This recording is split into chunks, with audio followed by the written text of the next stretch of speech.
конечно, люди смотрели очень-очень косо, это были дикие взгляды, очень такие взгляды каких-то животных. А как вы сами относитесь к ЛГБТ? Мне они не нравятся. Кто-то особенный не нравится? Да нет, в принципе, просто это как бы противно. Думаете, в России много ЛГБТ людей? Думаю, что да, просто их так все презирают, то, что они не выходят на улицу. Человек стал геем или лесбиянкой, что должно происходить вокруг? Да вот, оно все уже происходит. Что конкретно? Ну как разврат? Не семейные ценности, а моральность, похоть, наркотики. А что относится, например, к семейным ценностям? Ну мама, папа, бабушка, дедушка, дядя, тетя. Ну точно не родитель номер один и родитель номер два. They're pretty fucking similar, even though they're different. You know, they're into family, Very and their similar. worship, and their food, and their community. They laugh. They laugh. Yeah, I mean, it's and if you live Humorous there, insults with each other. if you live there, you'd be in that style of living too. And it's a hard place to live, so you got to be a tough motherfucker. That's right. Yeah. That's right. But there's something predictable too about how to live. There's certain norms and practices, and I think Russia, and I think the history of Russia. I have not been there. I was there when I was very young, but I've not been there since. I have people who've gone there and they actually really enjoy it, and it's, you know, just great people, like great people. The Russian people who suffered maybe more than anybody in the 20th century, but great people and industrious and everything else. But I do think that They're run by a gangster. well, but it's not just that they're run by a gangster, yes, but I think that sometimes the way a populace thinks about certain things can inform their destiny, right? So think about this. If you were always invaded and you had a flat topography and tanks could roll in, German tanks or whatever it is, and you paid such a price for that. Again, I told you, when I went there in 1985, you didn't see any old men. Yeah. They were all killed. But aggression, male aggression, was what kept those Nazis at bay when they surrounded Leningrad, now St. Petersburg and stuff like that. There are a lot of stories of that. And I think that when you've been traumatized to the extent that Russia has been traumatized, certain strengths, you know, the ability to stand up against aggression and to be brave and powerful, those become that becomes the commodity. That's the guy that gets all the money, all the women, all the, you know, whatever. And I think that's a product of their history. So Putin is an admired man. I bet you if Putin had very fair elections, he would get elected. Yeah. And in his mind, you know, Putin is running a country that requires a strong man. Yeah. It's who they respect. Right. So he's caught in that too.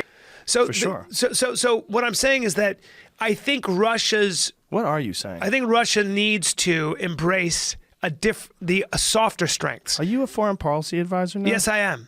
This is a philosophy I have. This is my philosophy. Ready? Okay. So my philosophy is this. This country is a great country and our culture is an interesting culture. Why? Why? Because not only are we representative of hard strengths, the military, the NFL, the Eagles. fucking UFC, all that shit. The what? Eagles. And Eagles. Fucking bald You're right, eagle, bro. You're right. That's a classic. Canada's fucking national anthem is the beaver. Well, Russia has a bear. Okay.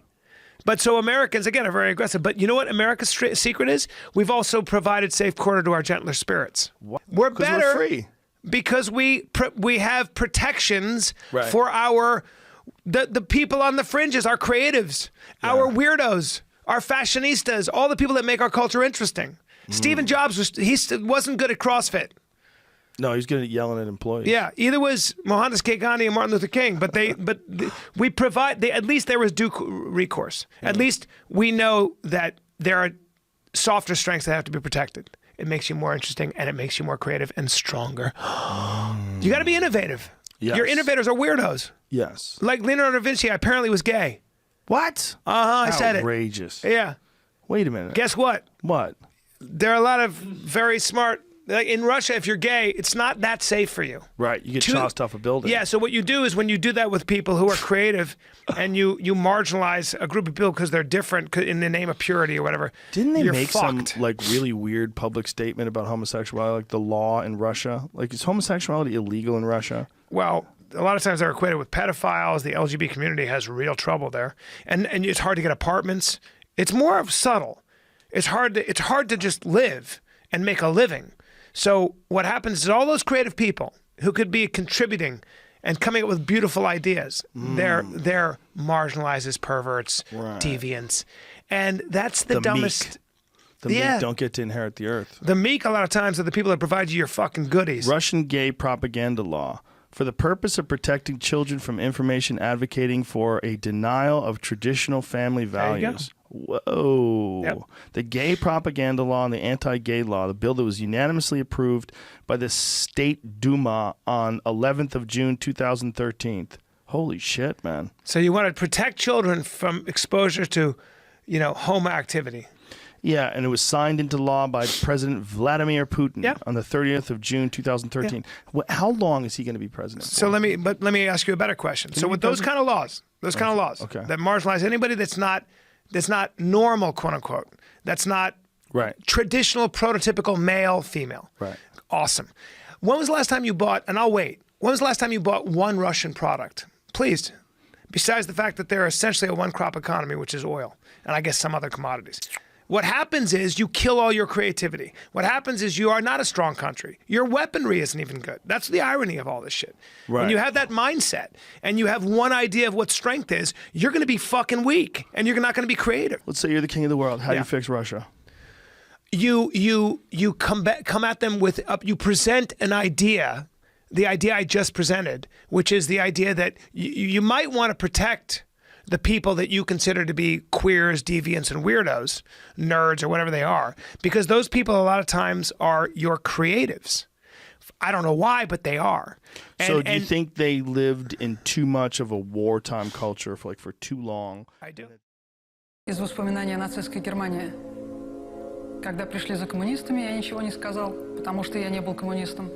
Когда пришли за евреями, я ничего не сказал, потому что я не был евреем. А когда пришли за мной, уже никого не оставалось, чтобы что-то сказать.